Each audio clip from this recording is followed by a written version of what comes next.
le début de l'année, Boko Haram a pu bénéficier de 100 millions de francs CFA comme rançon. Ça, ce sont les chiffres officiels que publie l'administration territoriale. Si on vous dit déjà ça, cela veut dire que c'est beaucoup plus. Et ces rançons et ces enlèvements sont souvent intervenus sur des tronçons routiers, où les coupeurs de route viennent attendre quand la voiture ne peut même pas rouler pour venir finalement dire stop, descendez-vous tous et on vous arrête. C'est un scénario qui est connu, mais personne ne veut résoudre cela. Bien au contraire, chaque fois qu'ils prennent de l'argent, vont de banque en banque, promettent des digues, promettent des autoroutes, promettent réaliser ce qui va faire de telle sorte que la région va sortir du désenclavement. Et bien après l'élection, il n'y a plus rien.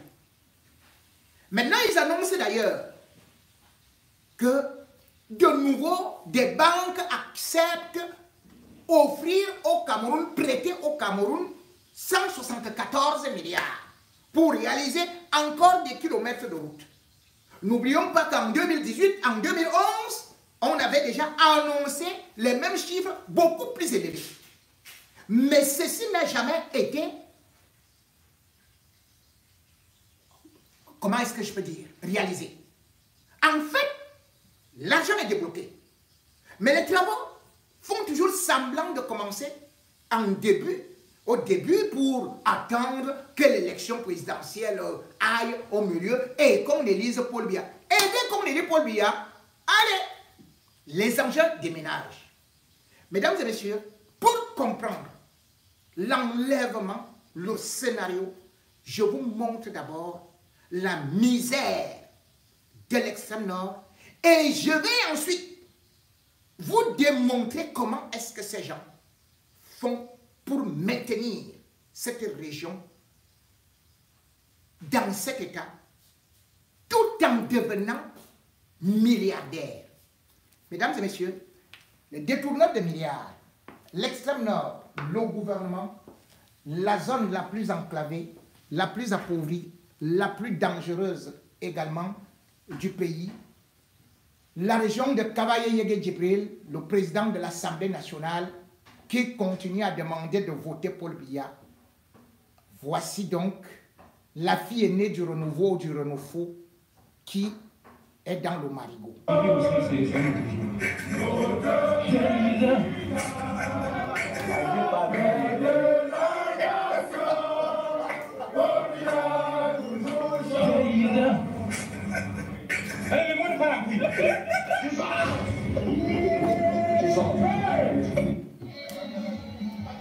Regardez.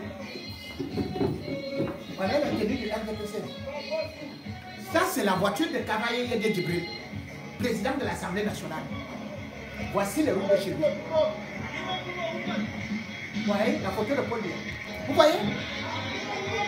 Si déjà une 4x4 ne peut pas rouler, voici la voiture du président de l'Assemblée.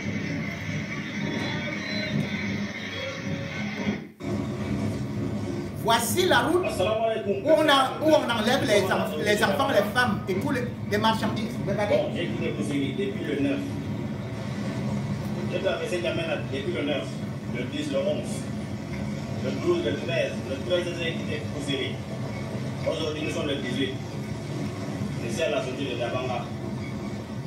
Mais la fois dernière, on a compris que le ministère des Transports publics disait que les 11 qu'on va envoyer le machine pour travailler là. Mais jusqu'à maintenant, moi j'ai rien vu ici là.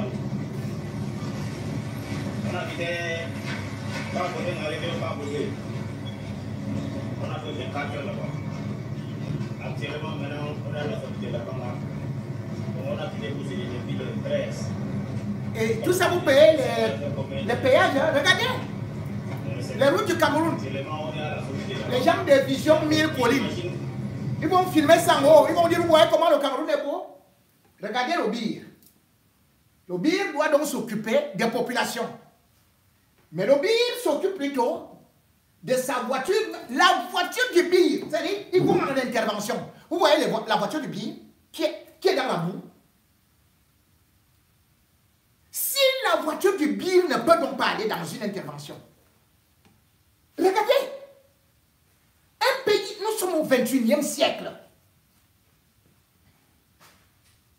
Le Cameroun, voilà l'armée. Voilà à quoi sert maintenant l'armée. Donc, on appelle ces gens qui venaient intervenir pour arrêter les gars de Boko Haram. Et ils arrivent, eux-mêmes ils tombent dans la boue comme vous voyez là. Comment ils peuvent agir? Comment ils peuvent intervenir? Et Kavadi Djibril dit que c'est Paul Biya qui est la solution. Que c'est lui qui a aidé le Grand Nord. Que c'est lui qui développe le Grand Nord. Voici ce développement.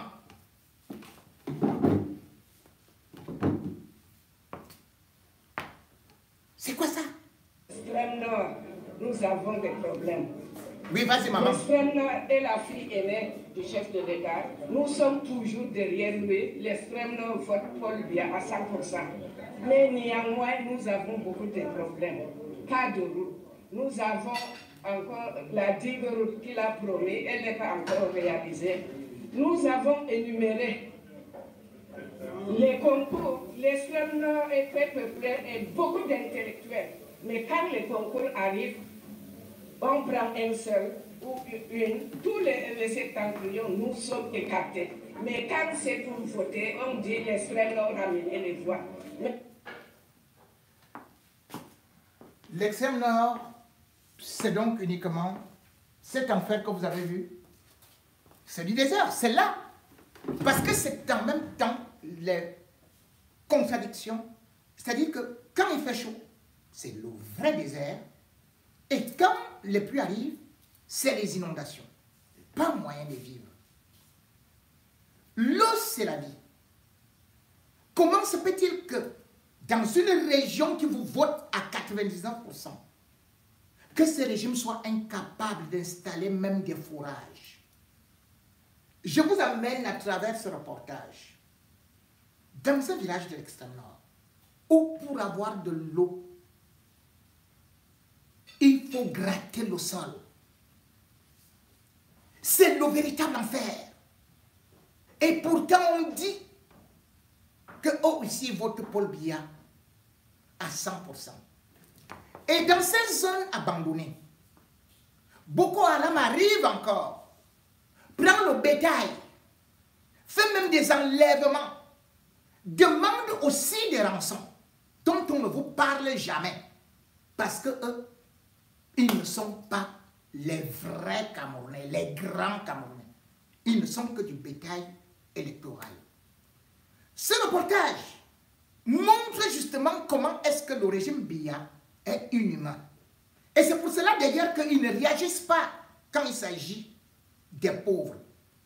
On prend des milliards pour organiser des manifestations, pour acheter des gadgets, mais on est incapable de creuser un forage, un puits pour ces populations. On est incapable de protéger ces gens qui sont bien évidemment à la merci de tous les enlèvements, qui n'ont pas d'hôpitaux, qui n'ont rien avec eux, qui vivent encore dans des conditions rudimentaires. L'extrême nord, c'est l'enfer.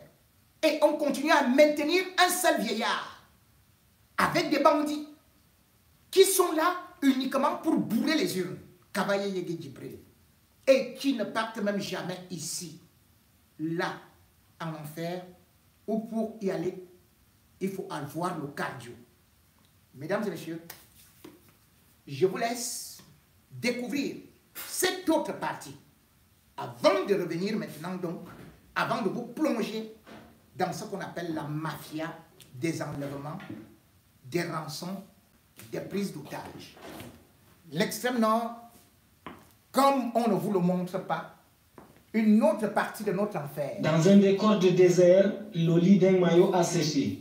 Nous sommes à Wolorde, localité de l'arrondissement de Tokombéré, département du Mayo-Sava dans la région de l'extrême nord.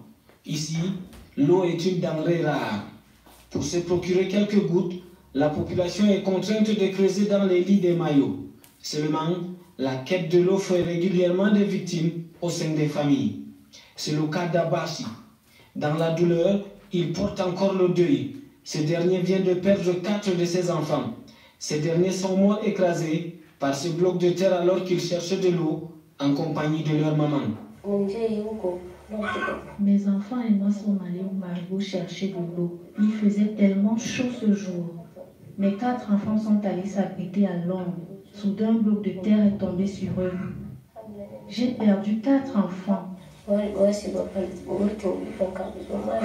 Les disparus reposent ici. Doudou, l'aîné âgé de 12 ans est entouré par ses frères Bapei, 10 ans, Ndoti, 3 ans, et Chantal, la plus petite, à peine 9 ans.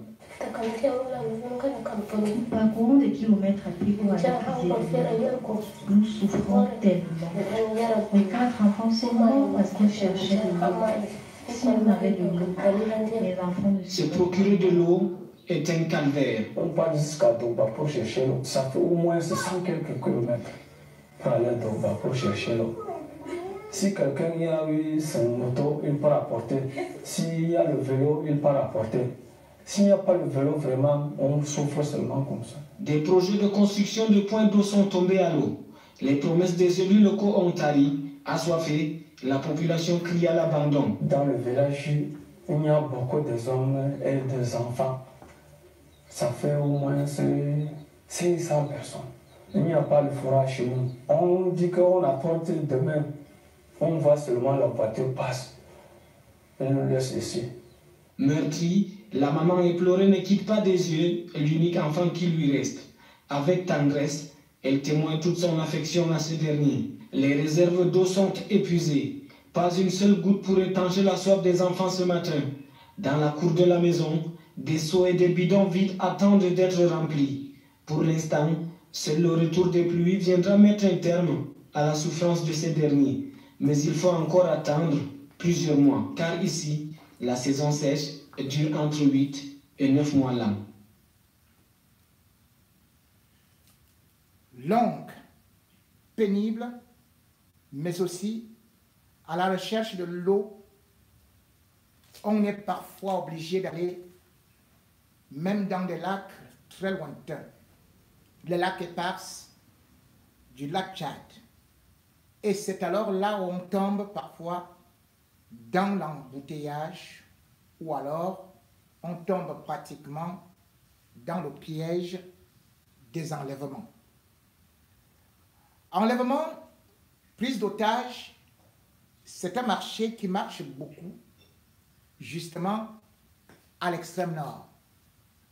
Les enlèvements, c'est aussi un grand marché où, généralement, les grandes personnalités sont impliquées. Les enlèvements, c'est aussi un grand jus qui produit. Les enlèvements, c'est aussi ce qu'on peut dire un piège à l'infini. Le 13 août, on a pris l'enlèvement de 16 personnes de Touristique Voyage, un bus. Ceci a été lancé, donné comme alerte par Njimanto. Et on a attendu longtemps sans que le gouvernement ne communique. Au moment où je prends cette parole, eh bien, les enfants ont été libérés. On parle de 10 otages, avec une communication gouvernementale assurée par le gouverneur. Bien sûr, la mise en scène est de taille, avec une armée qui certainement a eu à intervenir vive donc notre armée. Mais derrière cet enlèvement, ces enlèvements, il y a des histoires. Il y a des histoires de rançon. Des histoires de rançon qui n'en finissent pas, qui ne coûtent pas des millions, mais des milliards. On fait mousser l'opération et, en fin de compte, on fait disparaître des millions et des milliards. Je n'ai pas eu à publier le lien et en faire la publicité de ce petit frère Zuimanto qui a pris ce problème à bras le corps pour sortir ou bien pour aider Madame Nga à pouvoir libérer ses enfants. Le régime Biya n'avait pas communiqué, n'a même pas daigné communiquer.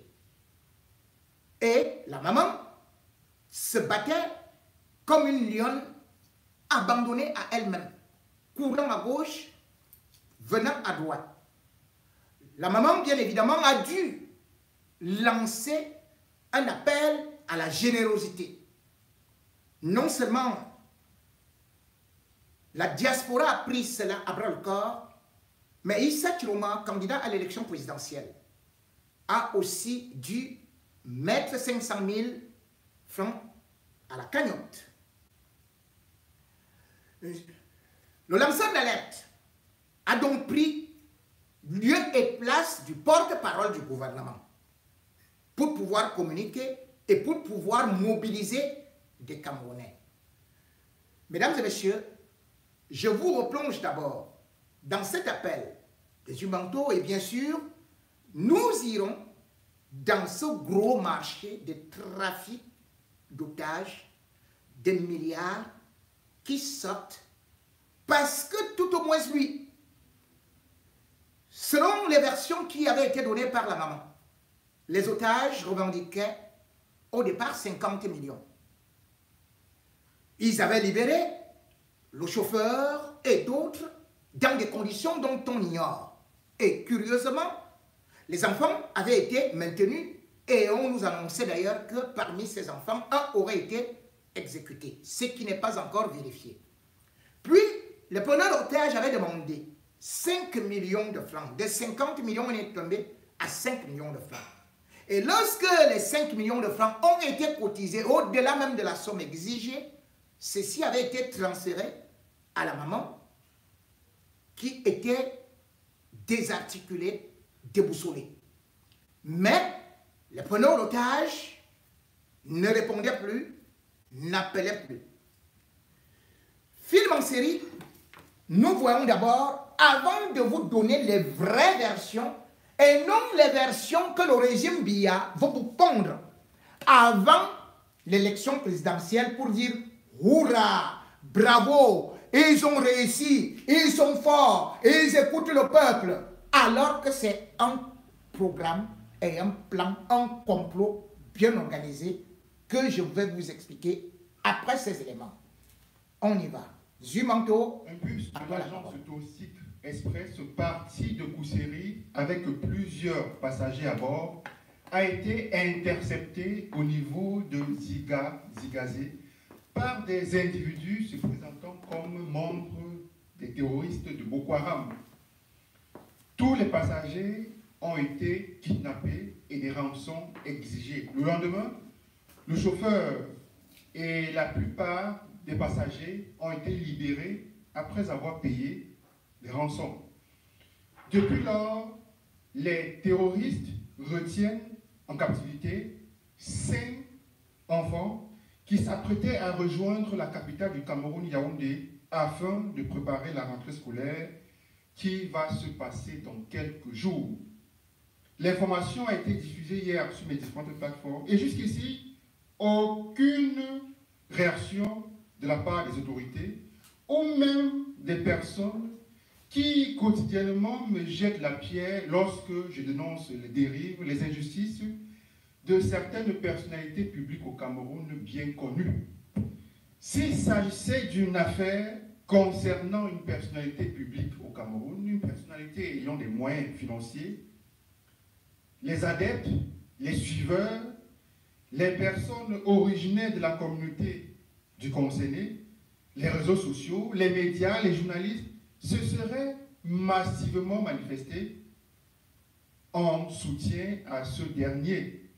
On serait alors tombé dans des équations ethniques, tribales, communautaires, le Bamileke du Manto. On veut à cette personnalité d'origine Bassa, à cette personnalité appartenant à la communauté Sawa, à cette personnalité appartenant à la communauté Beti. Et je ne serais pas surpris que dans les heures qui suivent, on dise que Zumanto en veut à la communauté nordiste à travers l'agence touristique Express. C'est ainsi que fonctionne le Cameroun aujourd'hui. Depuis que cette affaire a été diffusée hier, personne n'a jusqu'ici apporté le moindre soutien à Mamanga, la maman, des 5 enfants. Oui, 5, puisque j'ai eu à échanger avec des membres de la famille qui me confirment qu'il s'agit de 5 enfants et non de 4, comme précédemment annoncé dans mes sorties. La maman est seule. Elle dit avoir contacté en vain les autorités à Yaoundé. Elle a contacté en vain la police, en vain l'armée, en vain même certaines personnes dans les réseaux sociaux qui ne lui ont donné aucune réponse. La maman déclare qu'aujourd'hui, les terroristes l'ont appelé et lui annoncé qu'ils ont déjà exécuté un enfant et qu'à 13h, heure du Cameroun, si la somme de 50 millions qu'ils exigent n'est pas versée, ils exécuteront les 4 enfants. Mamanga, Annie, Florentine, après l'annonce des terroristes d'exécuter ces 4 enfants à 13 ce jour si l'argent n'est pas versé, est entrée dans une crise de panique et, ne sachant à quel sens se vouer, s'est dirigée à l'agence de touristique Express située au quartier Eli-Gessono, à Yaoundé, où elle a fait entendre sa colère, sa souffrance. Mais aucun responsable de l'agence n'a voulu la recevoir.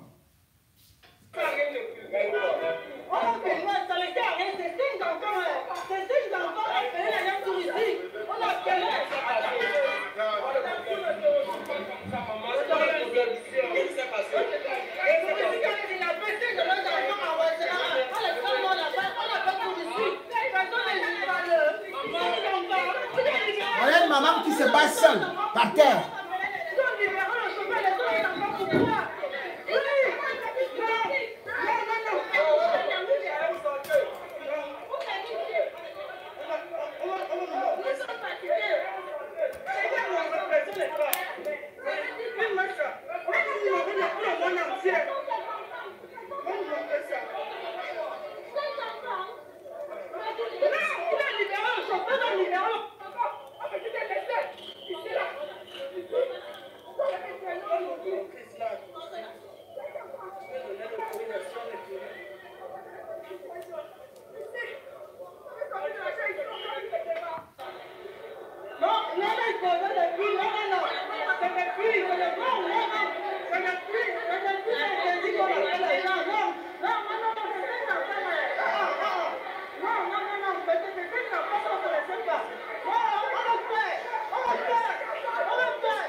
Vous voyez, une femme qui devient folle comme ça. Nous sommes dans un état de droit. C'est-à-dire que cette femme devrait être déjà prise en charge par les services sociaux. qui fonctionne. C'est pas possible. Elle a abandonné à elle-même. Aucune cellule de crise. On a eu le chauffeur au téléphone, le chauffeur nous fait comprendre. Nous sommes jeudi matin, parce que toute la journée de mercredi, je suis sans nouvelles. Jeudi matin, et le chauffeur nous fait comprendre qu'ils vont nous appeler. Quand on a gardé le téléphone ouvert, ils vont nous appeler. Bon, je suis restée toute la journée, j'attends, 17 heures. Je vois le téléphone de ma fille, son numéro qui m'appelle. J'ai un peu de la choc, je me dis certainement, les choses se sont... Ils ont les enfants, il y a suite. L'enfant me dit, maman, nous sommes arrêtés par des individus armés qui sont en train de demander de l'argent. Je dis, ils demandent combien? Moi, dans ma tête, je me dis que c'est 50, 100 000, je fais le dépôt là. Il me dit que maman, comme tu causes au Foudé là, je veux te passer le monsieur, tu vas causer avec lui en Foudé. Je dis que maman passe. Elle prend le téléphone, elle donne au monsieur. Je salue gentiment le monsieur en Foudé, je lui demande comment il va. Il me dit, il me répond quand même à peine, mais il répond là. Je lui dis, papa, je suis venu enterrer ma mère, ça ne prend même pas un mois. Les enfants que tu vois là, ils sont en train de me rejoindre ici à Poussière. Je n'aime même pas. Il me dit, en tout cas, il ne va pas causer avec moi, il va échanger avec moi à travers l'enfant. Il révèle le téléphone à l'enfant. Je demande à l'enfant que qu'est-ce qu'il disait avec, il me dit que maman, ils ont dit pas se concerter. L'enfant raccroche le téléphone. 45 minutes plus tard, il rappelle, il me dit que maman, il dit qu'il veut 50 millions. Je suis tombée par terre avec les cris. Il dit que 50 millions. Jean m'a dit, moi-même, je n'ai jamais dit 50 millions, je veux voir ça où. Je veux voir ça où. Pendant que je pleurais, ils ont raccroché le téléphone. Vendredi matin, ils rappellent. Ils me disent que madame, tu dis quoi par rapport aux enfants? Je lui ai dit que pardon, je suis en train de contacter la famille pour pouvoir rassembler l'argent. J'ai déjà un 250 000 ici. Ils me disent qu'ils ne veulent même pas attendre à faire des centaines de mille. C'est 5 millions ou rien. Et là, donc, l'enfant me dit que maman, l'argent est levé. Mon grand frère ici, on est abattu, on part venir pour le tuer. Tu dis quoi? Je dis qu'ils attendent. Pendant que j'étais en train de dire qu'ils attendent.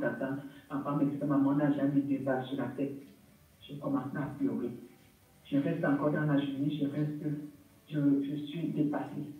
Je commence donc, je vais à touristique, dans un planète. Je suis d'abord allée au Bill, comme je suis au Carrefour, parce que je suis allée au Bill le matin pour les signaler, ils me disent que non, ça ne ressort pas des gens de villes de Gabanga et de Ouaga qui sont chargés là-bas, qui vont s'en occuper. Je reviens, je vais à Livingston, à touristique. Comme je ne connaissais pas là où il y avait la direction générale, il me renvoie à Coron. Le Coron me renvoie encore à Livingston. Je viens à Livingston, je rencontre, je dis, je veux voir le PDG du touristique pour lui faire part du problème. Ouais.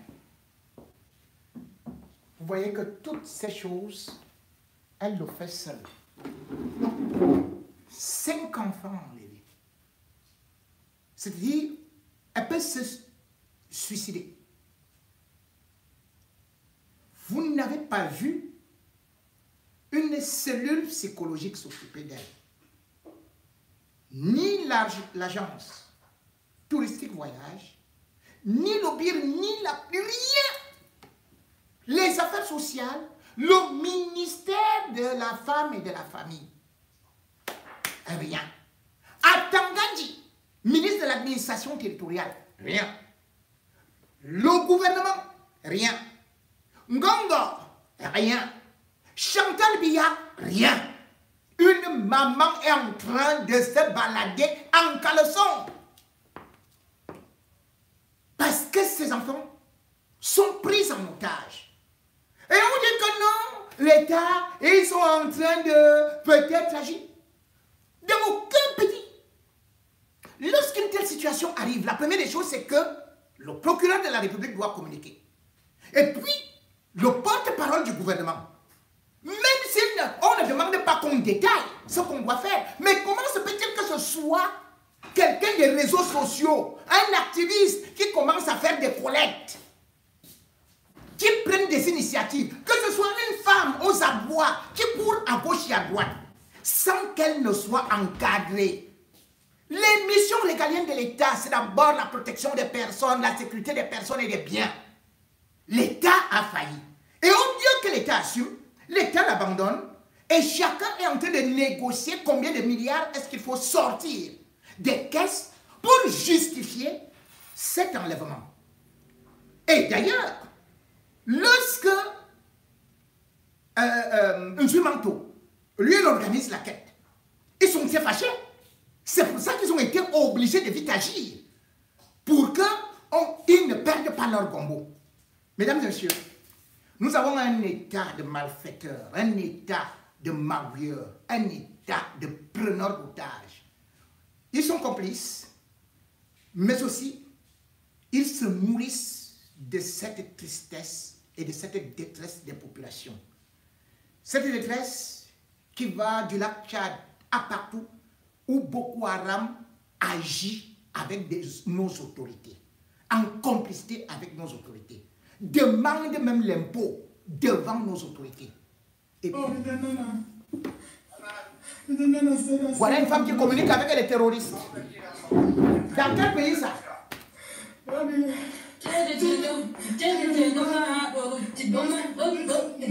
dit que l'État est debout. Une maman négocie avec les terroristes. C'est du jamais vu au monde.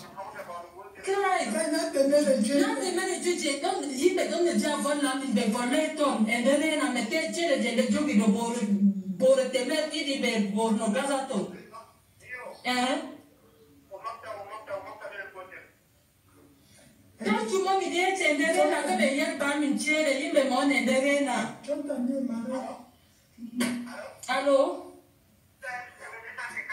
Oui.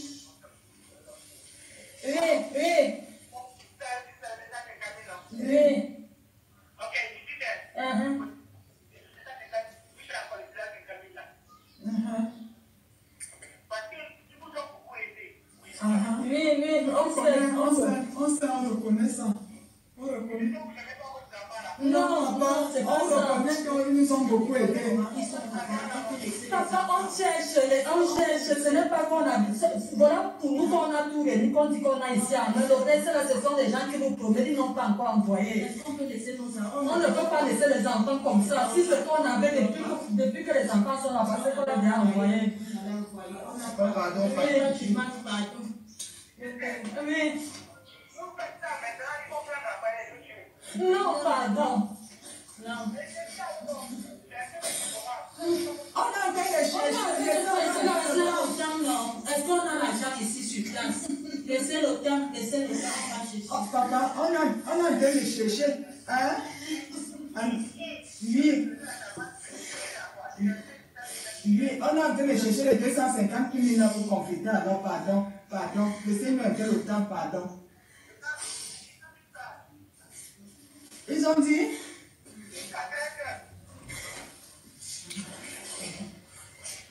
On espère qu'on aura, on espère, papa, je me dis, oui, on espère que le Seigneur va faire grâce, on ne peut pas dire oui, on espère. On espère, papa. On espère, papa. Pardon, prie pour nous là-bas, pardon. Non, je sais que tu as beaucoup fait, mon fils, je sais, papa, je sais. Je sais, plus laid que pardon. La maman dit que peut-être d'ici 13 heures, il y aura quelque chose. D'ici 13 heures, d'ici combien ils ont dit?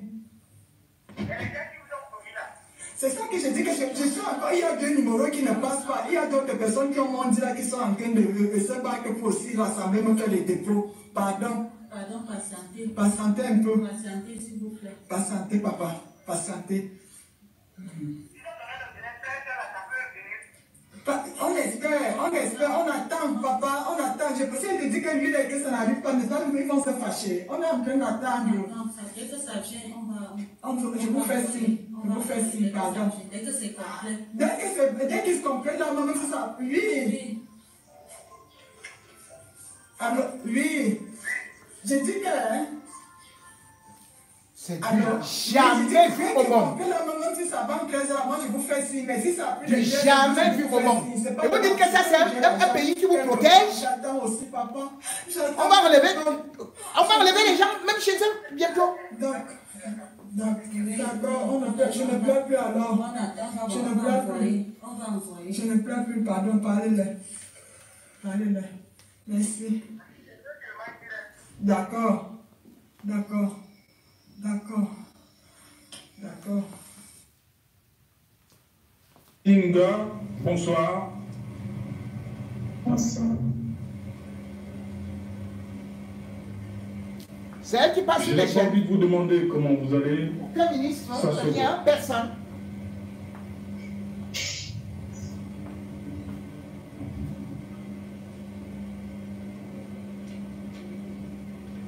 Annie Florentine, dans quelles conditions avez-vous appris l'enlèvement de vos 5 enfants? Racontez-nous brièvement. Qu'est-ce qui s'est passé? Qu'est-ce qu'on vous a dit? Les enfants sont partis de Costerie le mardi, le 12. On m'a fait comprendre que c'est une affaire d'État, que c'est entre les mains de l'État. Parce que je suis allée à l'agence, me plaindre, ils m'ont fait comprendre que l'État est en train de gérer le problème et que c'est top secret.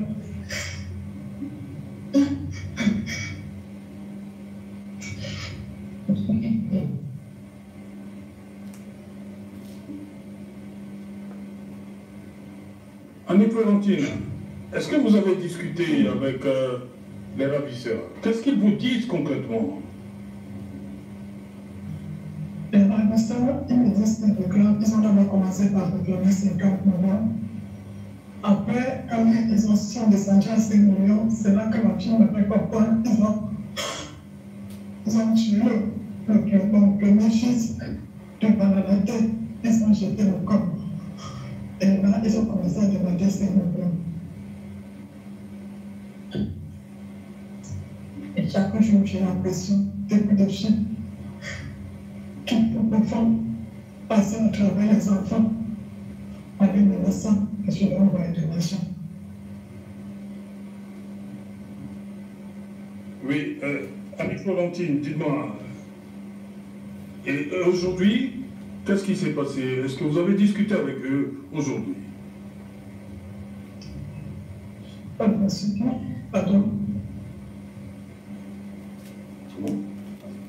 Je demande, est-ce que vous avez dû discuter aujourd'hui avec ceux-là qui ont entre leurs mains vos enfants? Oui, aujourd'hui, il était question que si je n'avais pas l'argent en 13 ans, je devais tuer avec les enfants. Donc, depuis là, je n'ai pas pu avoir de nouvelles. Je n'ai pas de nouvelles. Voilà, Annie Florentine, le peuple camerounais vous regarde ce soir. Qu'est-ce que vous avez comme mot à l'endroit du président de la République, des pouvoirs publics, l'ensemble du peuple camerounais? Qu'est-ce que vous dites? J'interpelle le président de la République, Amina Chantal Goulard, qui est la dame de cœur, accepter plus ou moins ce problème.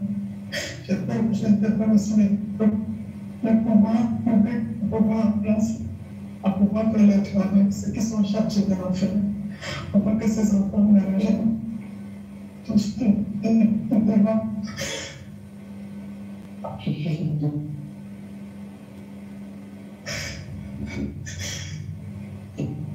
Ok. Annie Florentine Nga, on va permettre le temps pour les invités en plateau de réagir. On revient à vous, Annie Florentine. D'abord, Serge Gauthier. Mesdames et messieurs, ça c'est ce que... C'est un signe. Ça c'est ce que vous pouvez provisoirement voir. Mais derrière ça,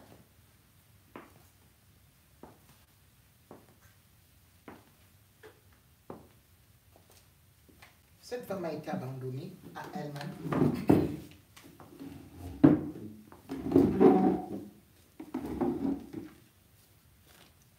Qui a enlevé ses enfants?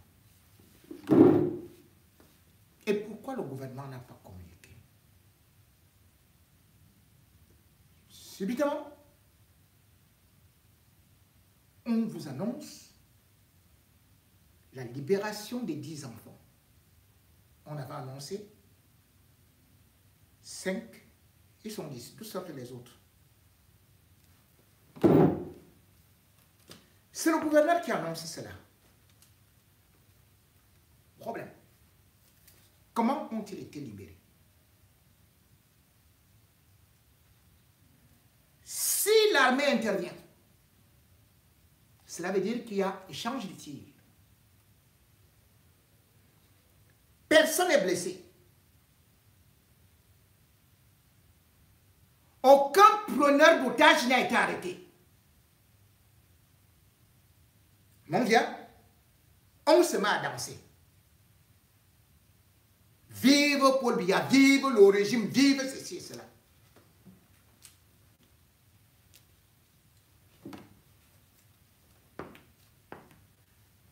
C'est pour vous dire que c'est un gros business.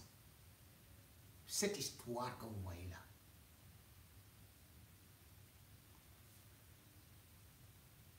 Lorsqu'on arrête ces enfants, il faut se dire que il y a quand même une légion de gendarmerie à Kousséri qui n'a pas eu à intervenir.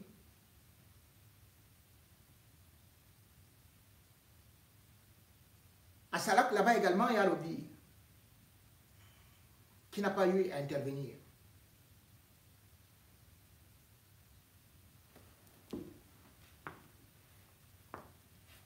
Pourtant, l'alerte a été donnée depuis.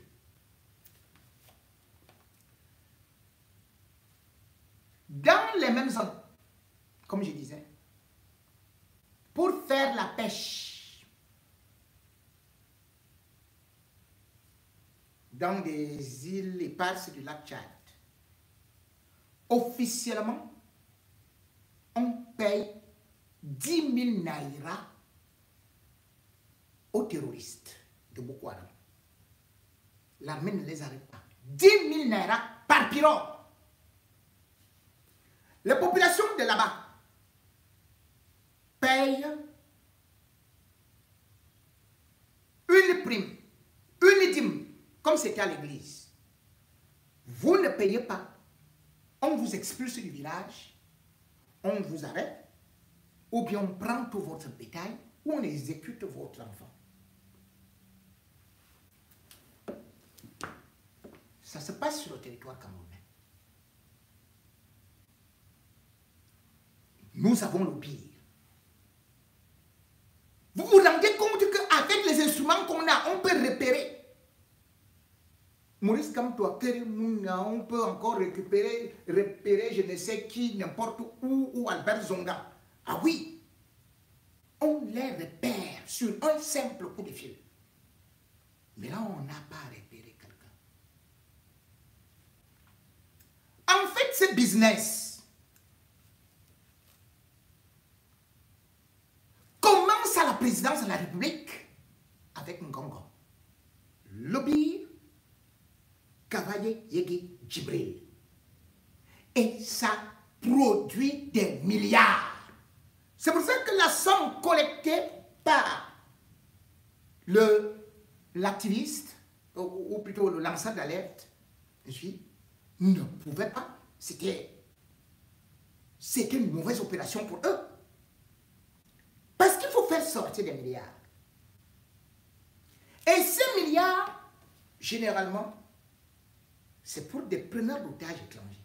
Mais ce qui est beaucoup surprenant, enfin, pour les preneurs d'otages, surtout lorsqu'ils sont étrangers, ils sont français, ils sont blancs.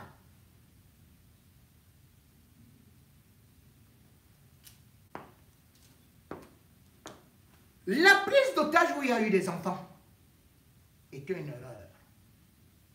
Et c'était par hasard. Parce que les preneurs d'otages, à part ACMI, ne peuvent pas gérer des familles, surtout des enfants. On a donc libéré les grands pour rester avec les enfants qui sont beaucoup plus difficiles à gérer. Alors que là où sévissent souvent, là où sévissent ces terroristes, même les populations villageoises ne sont pas d'accord avec les prises d'otages des enfants. Quand vous entendez prise d'otages des enfants, cela veut dire que c'est avec la complicité des membres du gouvernement. Les preneurs d'otages, les coupeurs de route, savent que c'est compliqué de gérer les enfants.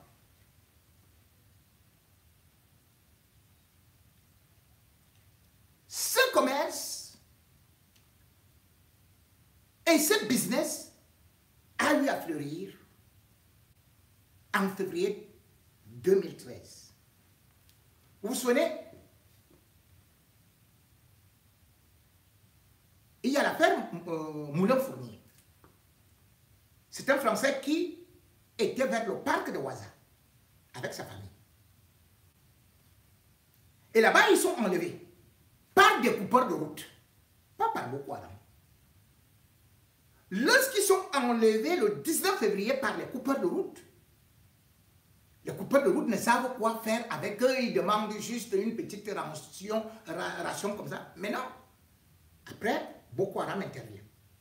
Boko Haram travaille avec les hautes personnalités.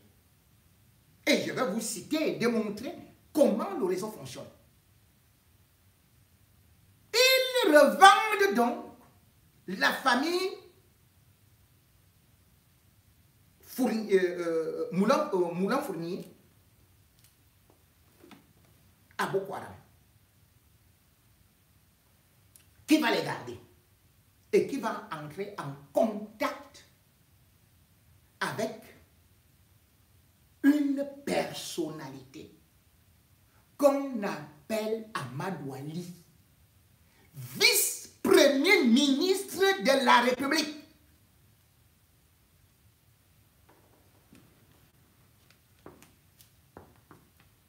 Les Anglais pouvaient intervenir. Les Nigérians voulaient intervenir. Mais le Cameroun est vite entré en contact avec les gars de Boko Haram. C'est comme ça que c'est le Cameroun qui contacte la France. Laurent Fabius arrive donc au Cameroun puis au Nigeria le même jour. Nous sommes déjà le 15 mars. Ils ont déjà pris des contacts. Les Américains, les Anglais savaient dans quelle zone la famille Fournier était enlevée. Et surtout, les preneurs d'otages étaient gênés parce qu'il y avait quand même des enfants allant de 7 à 12 ans. Donc ils étaient, la famille, c'était au nombre de 7. C'était difficile à gérer. Mais Paul Biya, par le truchement du BIR, c'est-à-dire que Ngongo venait à peine d'arriver au palais, et le général Mérès, qui est chargé de la formation des unités spéciales, c'est eux qui sont en contact avec Amadou Ali.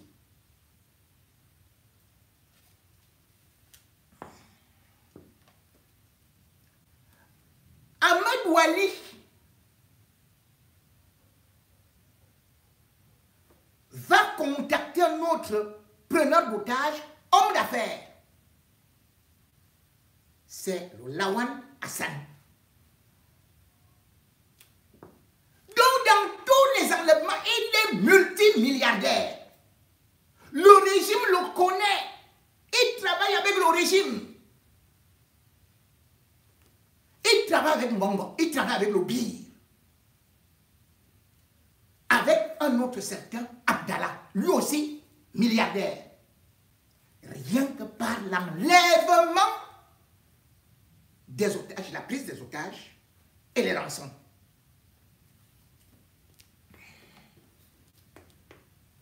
Laurent Fabius est en contact tous les jours avec Paul Biya. Paul Biya la manœuvre. En même temps, Hollande dit, mais nous on va intervenir. Paul Biya dit, je suis capable de faire libérer les otages. Hollande lui dit, mais comment ça? Les otages sont au Nigeria. Ça a été pris au Cameroun. Et on est parti avec ça, on a traversé avec au Nigeria. Paul Biya dit que non, il ne faut pas que le Nigeria agisse. Nous savons comment ils vont faire, ils vont revenir. Les otages français étaient au Nigeria. Et le marché que Paul Biya propose, c'était que, comme la France venait d'ouvrir le dossier des biens mal acquis, qu'il abandonne, que l'État français signe qu'ils abandonnent le dossier des biens mal acquis. Hollande va accepter. Paul lui a dit qu'il va financer. Parce qu'au début, GDF Suez, là où travaillait Moulin Fournier, voulait intervenir. Mais le Cameroun a tout coupé, que nous, on s'occupe de tout.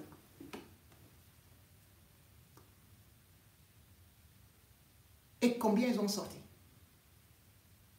Paul Biya fait sortir des caisses de l'État 5 millions et demi d'euros. Ce qui correspond à peu près à 3 milliards plus les petites bisbilles, machin qu'il fallait faire. 3 milliards ont été sortis. Mais cela ne s'est pas arrêté là. Les gens qui refusent de négocier avec les Amazoniens, ils sont allés beaucoup plus loin. Les gars, les terroristes de Boko Haram leur ont dit, vous allez libérer aussi nos prisonniers. Ils sont partis de 14 pour lui accepter. Après, ils ont dit que non, il y a encore 2. Les chefs terroristes. Ça fait 16. Le Cameroun a donc libéré les 16 terroristes. Plus l'argent qu'on leur donnait. Parce que les 3 milliards sont décaissés.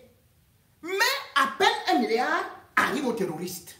Les terroristes comprennent donc ici, il y a le filon. Mais cependant, ils vont se rendre compte plus tard que c'était 3 milliards qui leur étaient adressés.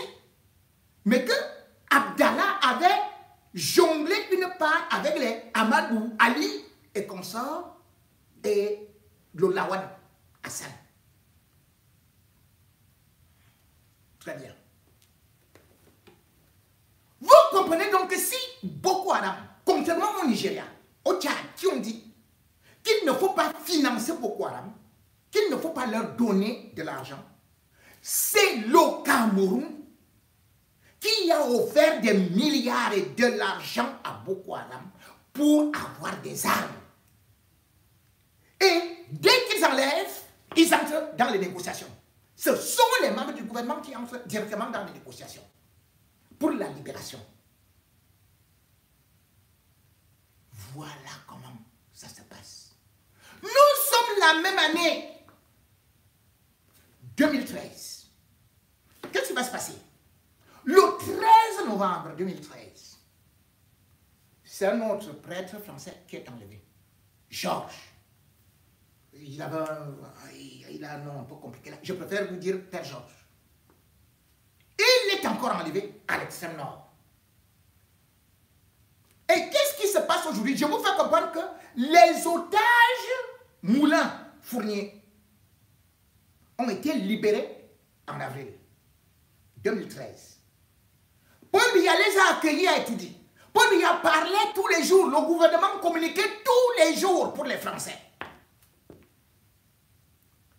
Ils ont été remis d'abord au général Dubir, l'ami de Gongo.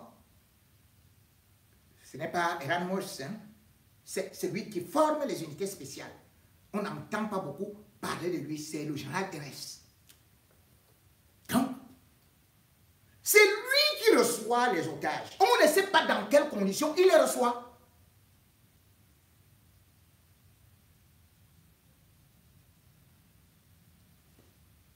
C'est lui qui avait donc remis ces gens-là. Et en pleine nuit, Paul Biya appelle Hollande pour lui dire les otages seront libérés. Ils étaient en fait déjà libérés. Il fallait venir avec Yaoundé. C'était la fête comme si c'est le Cameroun qui avait gagné une Coupe du Monde, alors que c'était des Français. Paul Biya a fait sortir 3 milliards. Les gars rebondissent cette fois-ci. Comme je vous ai dit, ils arrêtent donc, ils arrêtent cette fois-ci Georges, le père Georges. Et ils menacent. Et qui va entrer en action? Ngongo va maintenant mettre, parce que les cellules de crise, c'est curieusement Ngongo qui les gère au palais avec l'Obir. Ngongo active maintenant un autre preneur d'otages, un autre démarcheur de vendeurs d'otages, le président de l'Assemblée nationale, Kavaye Yeke Djibril. Il lui dit, voilà ton marché. Kavaye Yeke Djibril, lui aussi devance, donc maintenant, le premier, Amadou Wadi. Là-bas, c'est... Vous savez combien est-ce qu'il va négocier?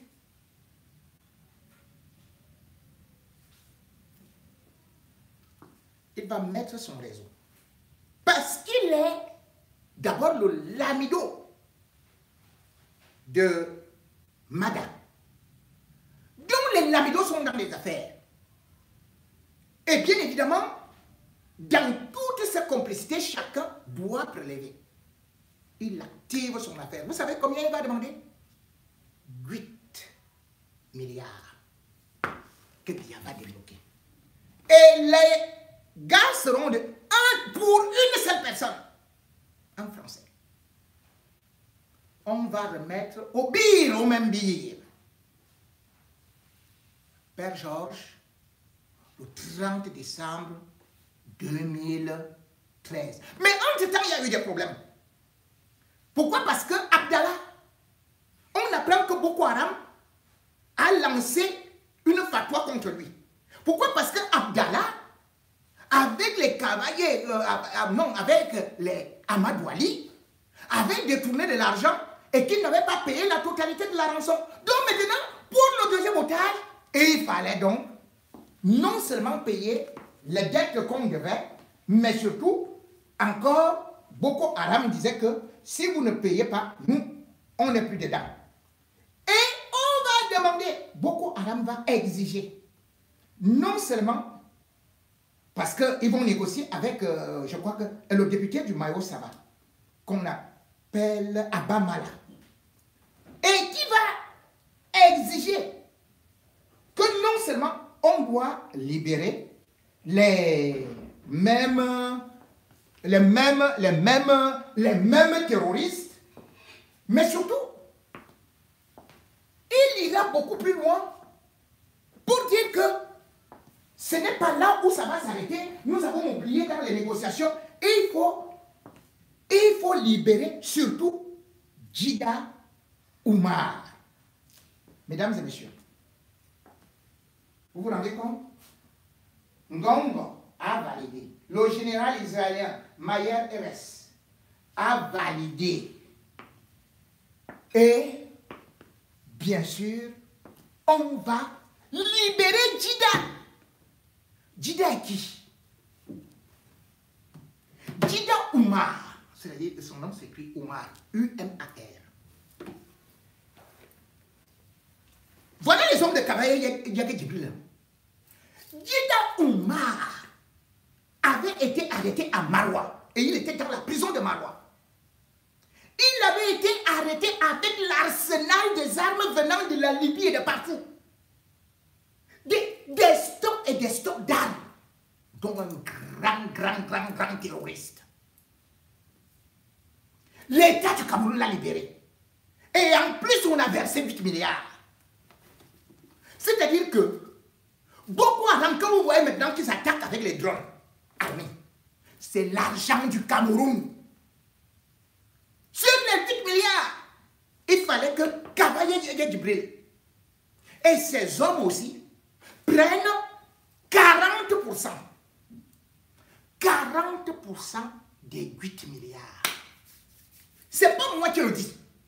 C'est ITélé qui va révéler cela. D'ailleurs, c'est ITélé qui était d'abord, après avoir lancé une enquête, qui avait révélé le premier montant pour libérer les fourniers, moulins fourniers, que c'était 4,5 millions d'euros, sans compter les bisbilles d'à côté. Et que c'est pour ça que Hollande disait, moi je ne sais pas, et tout et tout. Et après, il y avait le Premier ministre, Marc Ayrault, qui disait, bon, les entreprises peuvent payer, nous on ne défend pas aux autres de payer, mais nous on ne paye pas, nous on n'a pas payé, et tout ça.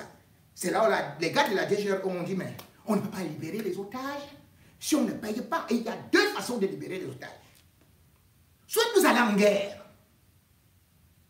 il y aura échange d'armes, échange de coups, soit vous négociez. Donc, Boko Haram est entretenu au Cameroun par Atanganji, Ngongo et bien sûr les élites de l'extrême nord. Et ce n'est pas tout parce que il y a plein de tribus. Parce que je vous ai dit, les Lamidos, comme vous voyez, on les invite au palais et Omar en question là, Djida. Vous savez, on est parti le prendre parce qu'il fallait, quand il sort de prison, le Nigeria dit, nous on ne le veut pas. Le Tchad dit, pardon, on ne veut pas entendre parler de lui.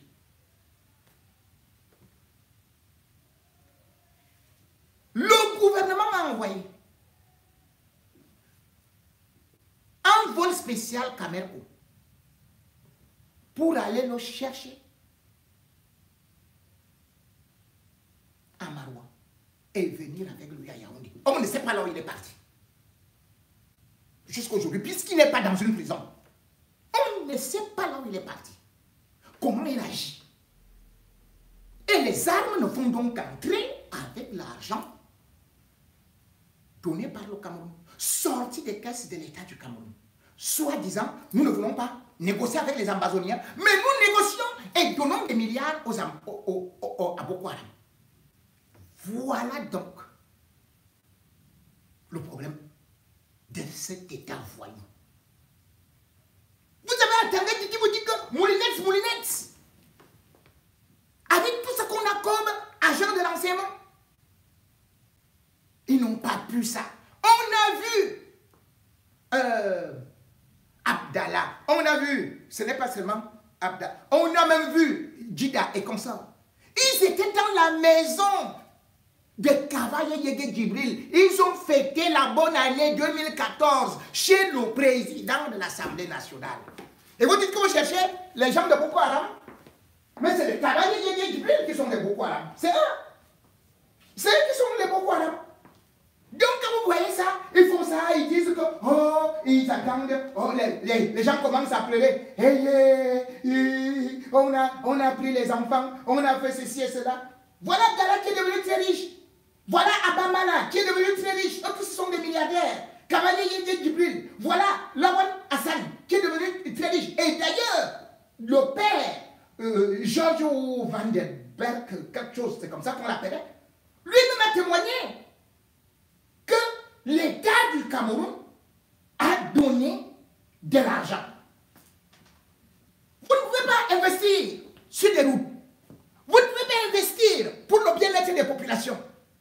Mais vous investissez pour nourrir les terroristes, faire qu'ils achètent des armes. Vous voulez dire que vous aimez ce pays-là? Non, ils n'aiment pas ce pays. Et les gens ne font que dire que, oh, c'est grâce à Biya qu'il y a eu ceci et cela. Depuis 2014, Boko Haram terrorise les populations camerounaises. Comment vous voulez dire que l'État du Cameroun ne parvient pas, ne serait-ce qu'un tout petit instant, à pouvoir stabiliser cette situation? Comment vous pouvez nous dire que depuis là, l'État du Cameroun ne parvient pas à endiguer avec tous les moyens de sécurité qu'on a? Comment vous pouvez nous dire que l'État du Cameroun, qui est prompt, allait arrêter Maurice Kamto, même dans sa maison, à savoir tout ce qui se dit dans son téléphone, ne parvient pas à arrêter les gars de Boko Haram, et on vient subitement, on vous dit, ah, on les a libérés. Vous voyez quelqu'un là? Oh, on les a libérés. On les a libérés. On a libéré qui? On a libéré qui? C'est le business. On n'a libéré personne.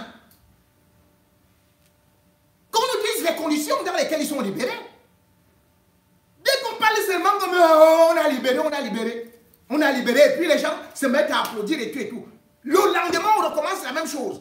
Donc, on va passer le temps à libérer les otages qui sont pris par la Tangandji, par Ngomba et par le patron du pire. C'est ça.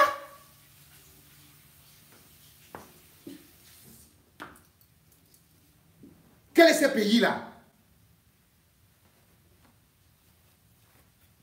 Tout le temps, les autres, regardez au Nigeria.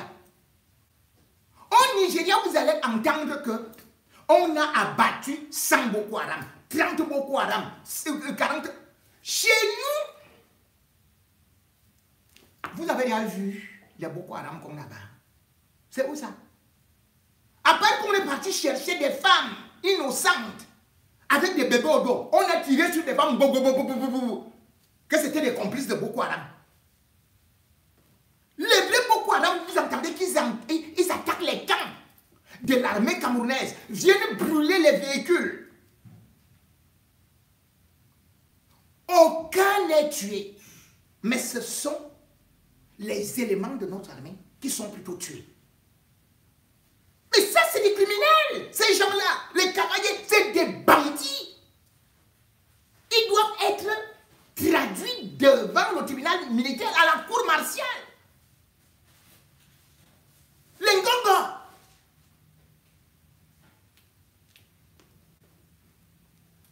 Ils ont été contents que, oui, on dise ceci et cela. Et ça monte encore jusqu'où? Les gens qui disaient que le tribalisme est tout. Qui a donc cotisé?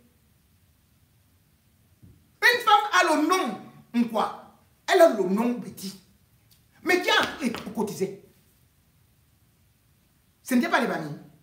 Ce n'était pas les gens de la diaspora que vous détestez. Et pourquoi on ne vous dit pas combien d'argent est sorti des caisses de l'État pour les délivrer, pour faire ceci et cela? Dès que vous entendez prise d'otages, sachez que c'est le gouvernement. Et je vous ai dit, dès que vous entendez enfin Boko Haram, c'est que c'est très difficile de les gérer. AQMI, oui. Boko Haram, non. Ça, c'était des coupeurs de route. Et les coupeurs de route ne font rien avec des enfants. Ils libèrent les grands et ils vont avec des enfants, sachant que ce sera encore beaucoup plus compliqué et qu'ils vont plutôt retourner l'opinion publique contre eux. Les vrais Boko Haram, ce sont les membres du gouvernement de Biya. Il faut chasser ces terroristes. Si vous voulez la paix, chassez les terroristes que Paul Biya a installés.